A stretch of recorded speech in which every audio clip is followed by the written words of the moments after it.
பூமியிலே தேவன் நம்மை உண்டாக்கினதின் நோக்கத்தை நாம் மறந்து போவதுதான். தேவப்பிள்ளை, அனுதினமும் பலவிதமான மனிதர்களால் நீங்கள் இந்த சூழ்ந்தப்பட்டுகிற சூழ்நிலை இருந்தாலும், எவ்வளவுதான் நீங்கள் அவர்களை நேசித்தாலும், வஞ்சனை இல்லாமல் எல்லா மனுஷனோடு நீங்கள் பழகினாலும், முடிவில் உங்களுக்கு கிடைக்கிற பலன் என்னதுன்னா, அவர்களே உங்களுக்கு கண்ணியாகவும் வலையாகவும் சவுக்காகவும் முள்ளுகளாக மாறிவிடுகிறார்கள்.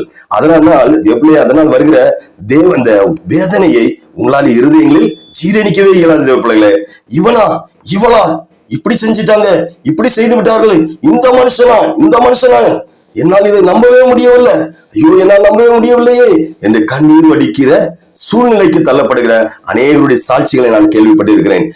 மரண பரியந்தம் உங்கள் உண்மையும் பொறுமையையும் பரிசுத்தத்தையும் கிறிஸ்துவுக்குள் காத்து கொள்ளும் பொழுது அவர் கொடுக்கிற மகிமையான ஜீவ கிரீடத்தை நாம் பெற்றுக்கொள்வோம். பிள்ளைகளே, நீங்கள் ஒருபோதும் தோற்று போவதே இல்லை. இவ்வளவு நாள் இதுவரை தோற்று போயிருந்தாலும் இனி தோற்று போகவே மாட்டீங்க.